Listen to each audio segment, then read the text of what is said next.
This is a tragic day for our University of Texas family as we mourn the loss of one of our own, Haruka Weiser, in a brutal murder. As a parent, this is my worst nightmare. As the father of two daughters who sent my kids off to college, expecting them to be safe, I really understand Haruka's parents who sent her from Portland, Oregon to the University of Texas and expected her to be safe. As does every parent of our 50,000 students. Haruka was a first-year dance major and a beloved member of the College of Fine Arts. She was liked and admired by her classmates and respected by her professors for her intelligence and her spirit. Our university was made better by her presence, even though it was for such a short time. To our students, you expect and deserve to be safe. Let me repeat that. To our students, you expect to be safe on our campus. And as president, I am taking steps to achieve this and improve safety at the University of Texas. The extra patrols that I directed 2 nights ago are ongoing. I've instructed the university police to take steps to expand and oversee the campus Sure Walk program to escort students across the campus. And this morning I asked the Director of Department of Public Safety, Director Steve McCraw, to have his agency conduct a comprehensive safety and security review of our campus. The DPS review will include video monitoring, outdoor lighting, building security, and other aspects of campus safety. I am prepared to take concrete steps to implement the findings and recommendation of the DPS review.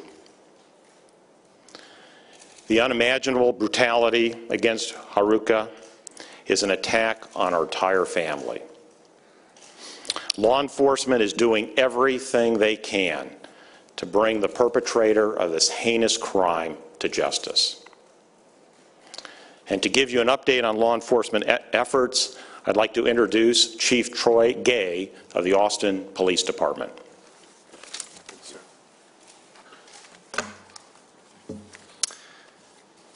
Just want to say is that on behalf of the Austin Police Department, we want to extend our deepest condolences to the Weiser family and the University of Texas, and this also affects our Austin community because we are a family together, and this affects all of us.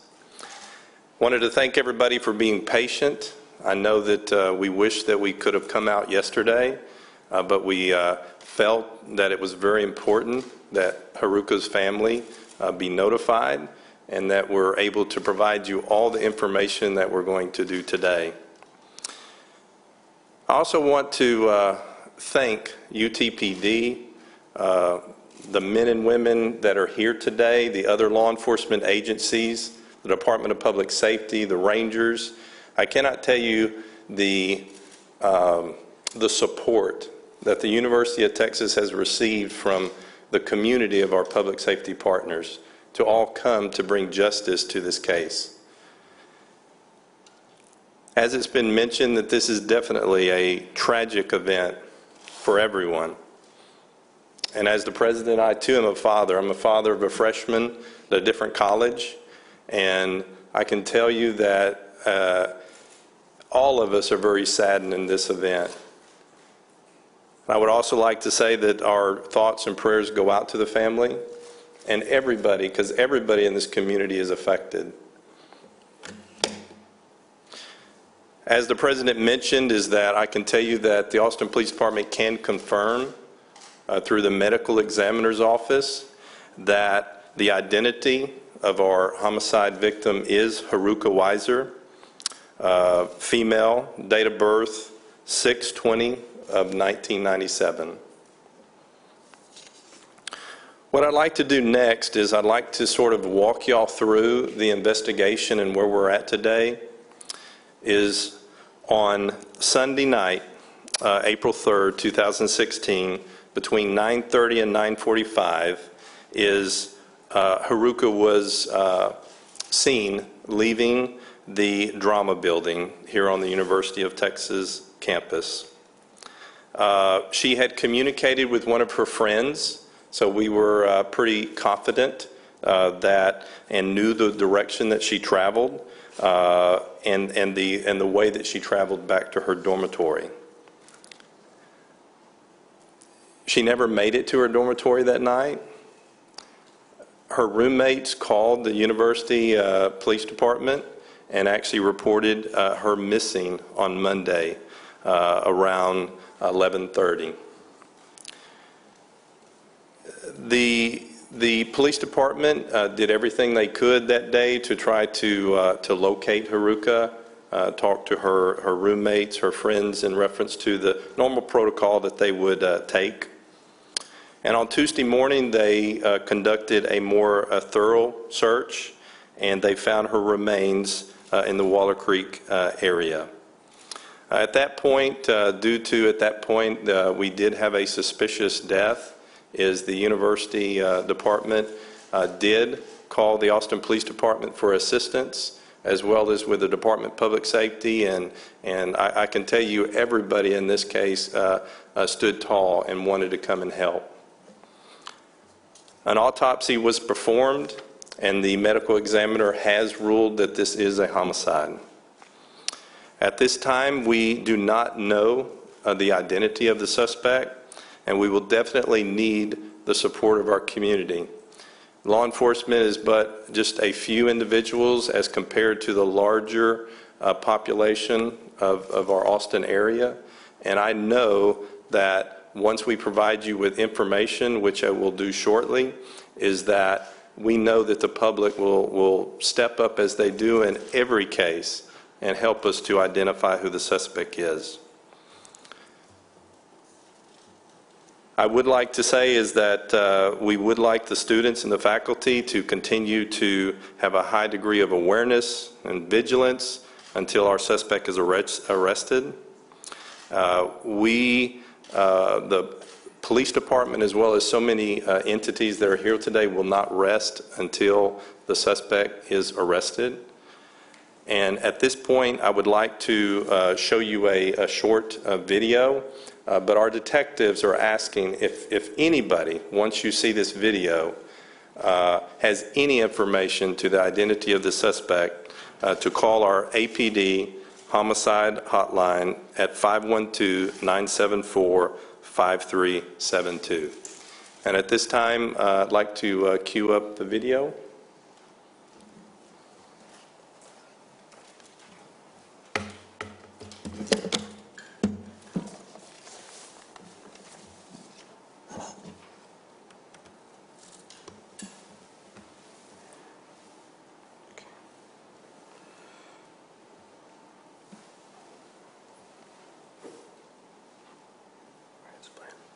There you go.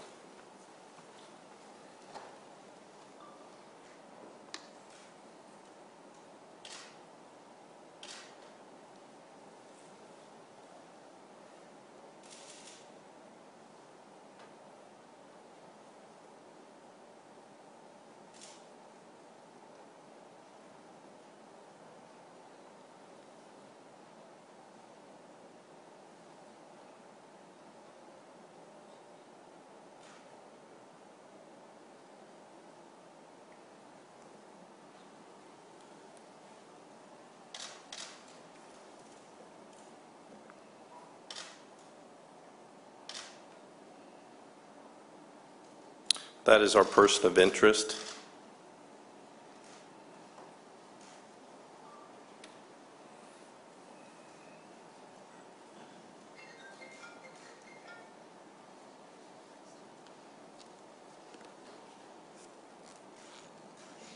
As you can see, is that the campus is still very active at this time.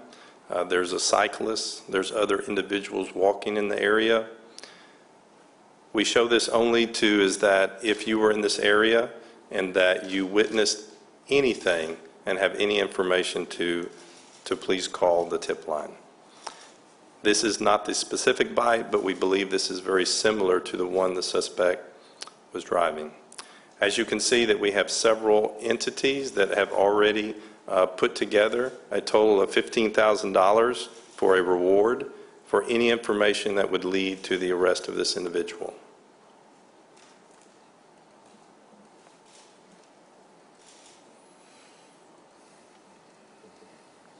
I believe that is it, correct?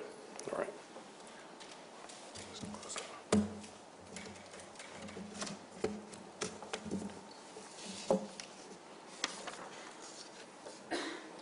Thank you. I think that were they going to put up several ways that, no? Okay.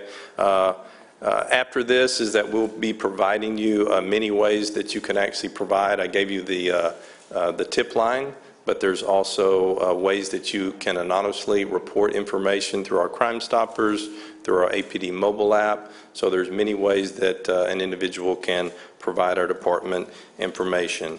Again, I just want to reiterate that all of our public safety agencies are working very, very closely together. We're working with the UT systems to clearly bring justice to the family, to our community, to the University of Texas, which is deserved in this case. And so our thoughts and prayers again go out to the family, the university, our community, and with that, thank you very much. My name is Bob Harkins. I'm the Associate Vice President for Campus Safety and Security. And what I'm going to do is try and walk through the procedures that we've taken on campus to increase security awareness and increase security on campus. A reminder to the whole campus community that we live in a community of about 70,000 people. There's a lot of people. There's a lot of activity going on at all times. Like any community, our goal is to have a safe community. Based on what we do in the normal day's activities with our police force, we also ask, as the President mentioned, and have received a lot of augmentation from other agencies. To date, UTPD has increased their walking, bike, and vehicular patrols on campus, working 12 hours on and 12 hours off. The Department of Public Safety has offered up and provided us 20 officers, 20 troopers each day with mounted patrols, and hopefully you've seen some of the mounted patrols around campus, as well as bike patrols and vehicular patrols. The Austin Police Department has also offered 20 officers that are visiting on campus or patrolling on campus with mounted patrols, vehicular patrols, and bike patrols, as well as some of our surrounding off-campus areas that are close to campus. We've worked with the College of Fine Arts to take care of some of their special needs that they have, and we will continue to do that. Even with all of these measures, the Department of Campus Safety, Security, and UTPD can't do and make campus safe without each and every member of the campus community. To that regard, I would remind the campus community to please do not walk alone, walk in groups, especially at night. Use SureWalk, sponsored through student government this time, but as the President mentioned, we'll spread that out to University of Texas Police Department. We have a system of blue lights around campus that are emergency phones that if anybody feels unsafe or needs assistance, activate those 150 blue light phones around campus. They go directly to UTPD and have a geographic location on them. They can identify where the person is at the time. I would ask you not to walk distracted.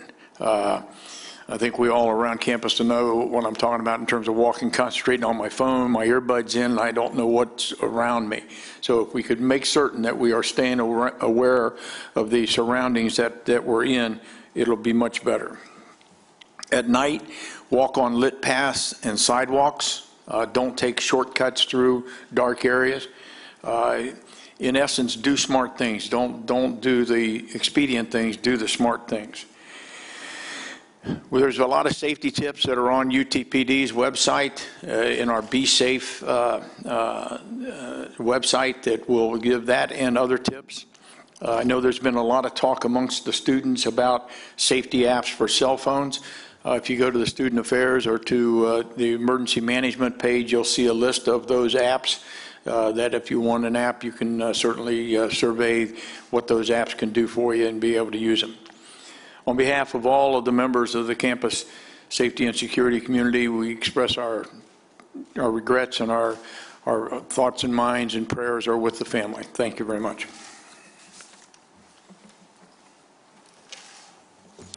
My name is Gage Payne, Vice President for Student Affairs, and first and foremost, we offer our condolences to Haruka and her family and friends. One of the important things that I'm here to do is to talk about the resources that are available to support our community at this time.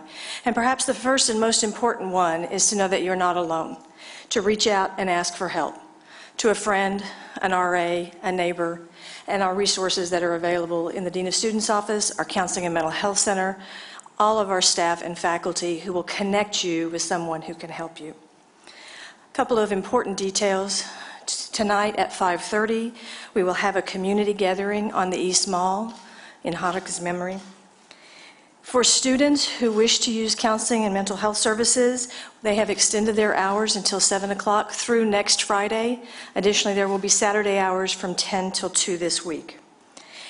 Students don't need to make an appointment. Please just walk in. Please ask for help. We will take care of you.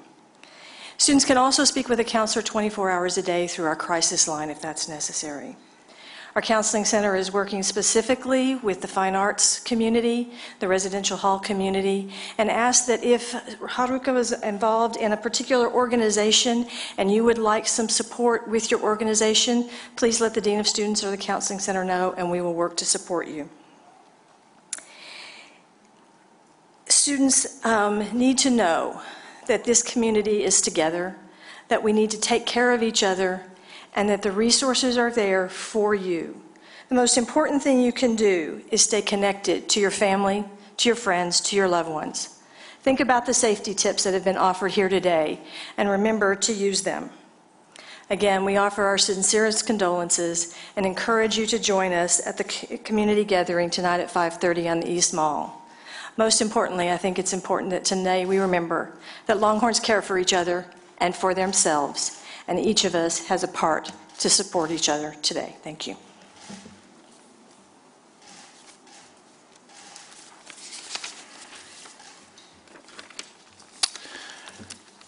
My heart and prayers go out to Haruka's family. They have requested that I read a statement from the family to the University of Texas community on behalf of the family. Haruka Giuliani Tsunamini Weiser, our beloved daughter, sister, and friend, was taken from us too soon. We will forever miss her. The pain of our sudden and tragic loss is unfathomable. We are grateful for all the support, the kindness and prayers that have been offered to us. Words cannot express the outpouring of love we have received. Haruka was a passionate and dedicated dancer and a student. She was so happy to be a student at UT and was looking forward to the chance to perform again as a dance major. And she was declaring a second major in pre-med studies, too. She had plans to explore the world of medicine this summer and to travel to visit family in Japan. Although Haruka loved to perform on stage, she never sought the spotlight in her daily life. Perhaps the last thing she would want is to be the poster child for any cause. And yet, as we struggle to understand why she was killed, if her death can somehow make it safer for a young woman to walk home, it will all prevent another assault or murder. Then at least we could find some meaning behind an otherwise senseless and tragic death. To her friends, the many of the students at UT and her high school, in all the dance programs in which she participated. We are united in prayer for Haruka and for each other. No parent, no brother, nor sister or friend should have to face this kind of sadness, this kind of loss. Yet, many do. And now we have joined that family. At UT, Haruka did make many friends and received so much support from this community. We know Haruka would not wish for us to be stuck in sadness, but to keep living to the life to the fullest. That is what we will try to do in the coming days. And we offer our prayers and encouragements for you to do the same. Thank you for respecting our privacy at this time. From the family, thank you. We can take some questions now. Can you give more of a clear description of the suspect, or is it suspect or person of interest? We'll call the person a suspect, and we will provide the information to you in the video feed, so you'll have this. We believe the individual is a black male, approximately 6 foot. And like you say, that's about all we have at this point. We clearly need the community's assistance in this matter of identifying this person. So please, if you have any information, contact our department. How did she die?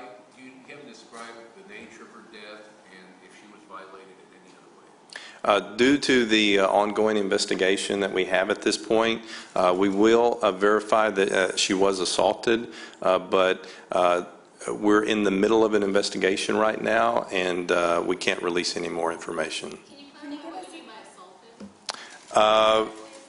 assaulted? We are not going to confirm that she was, other than that she was assaulted. Can you talk about the time? I don't know if the video had a time on it, when you saw him first arrive and at what point he left? The initial time was sometime before 10 o'clock, and then we see the individual a little after 11 o'clock. Can you tell us where that camera was positioned and if you have it on the At that point, we would prefer, due to the investigation, that some of that information that is very pertinent to the case. So it did happen on the UT campus near the theater location that we mentioned. Can you tell us if you recovered a weapon from the scene? We have not recovered any weapon at this point. Do you have any indication that it is a UT student as the person of interest? No, we do not. And are there any similarities with this attack to the North Austin serial sexual assault? We do not believe that they're connected. Yes. You had mentioned to students that students have to still be vigilant, but is there anything that leads you to believe that she was targeted, or was it just a matter of opportunity? And I don't mean to use that term, but I don't know what else to say. No, I understand. I mean, clearly, I know that you all have a lot of questions. I wish that I could provide you with a lot of information at this point. We are very early on in our investigation, and just realize that any information that we provide you is information that we need to keep with our investigators to ensure that, I mean, the ultimate goal here is that we want to see justice. And to do that, there's just certain details that we really can't release at this time. But stay vigilant. I mean, absolutely. I think it was already mentioned here in reference to the things that you need to do as an individual to keep safe, whether it's on campus, whether it's on 6th Street, whether it's anywhere in our community, is that you should always be aware of your surroundings and be vigilant to what is taking place. Yes? I have a question from parents. We've gotten concerns from parents that President Fenves has not sent them direct emails about what is happening, just the general, I don't know if maybe you could address that for the parents. I'll make some general comments and then ask Vice President Gage Payne to give more details. So we communicate primarily with students and alumni. There is an informal parents network and Facebook. We have been utilizing that. We are in the process of figuring out how to communicate with parents more directly. We don't normally keep an email list for parents, but we certainly have heard from many parents, are responding to them and using the communication channels that we do have, trying to get information to them as quickly as possible. I don't know if you want to add anything. It's really about the university community in general, that we use all the social media, Facebook, Twitter, of course. We have a Facebook page that's connected to our Texas Parents Association, but that's for people who are part of that. We also send direct information to members of Texas Parents. The broader Texas parents, we don't necessarily have the names and addresses of every parent on our campus, right? And so we use the multimedia to try to ask people to pay attention to all of those outlets, and that's the primary source of information. Quite frankly, it's not any different for the parents than it is for the rest of the community, and so keeping that as simple as possible is really part of the process. But all of those outlets are public. Our webpage, the news link on our webpage, are available to everybody, and we try to make sure that anybody who joins our community knows of those outlets to use. Have there been any history of attacks or suspicious activity reported in that area in the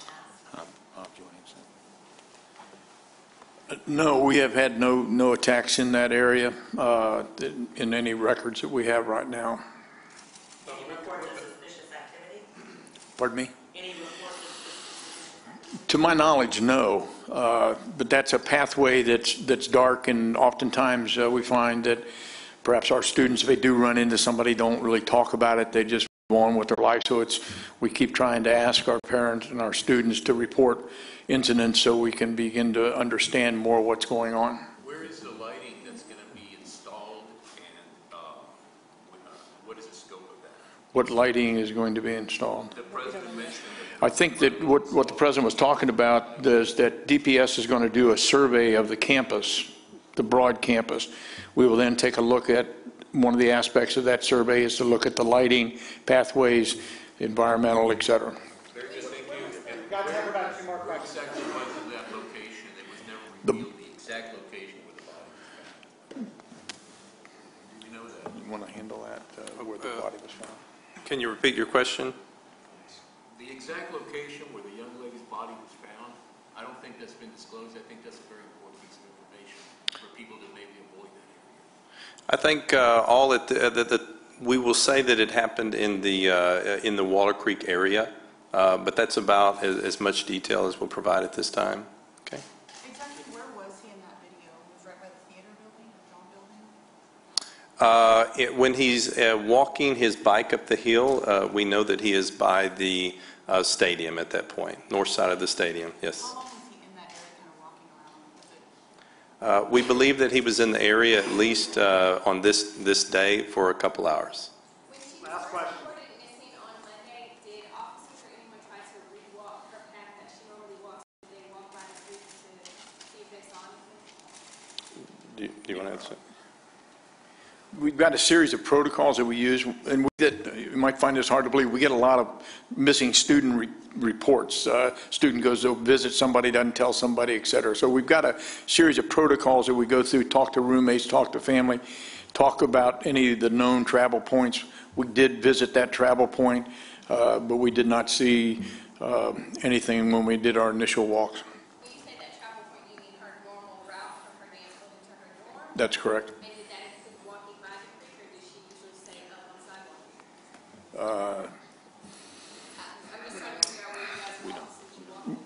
I don't know her normal route, but we tried to talk to the roommates and visit with the other members to find out what she might have done and how she might have done it, and we weren't able to get an identification of an exact place until on Tuesday. Thank you very much.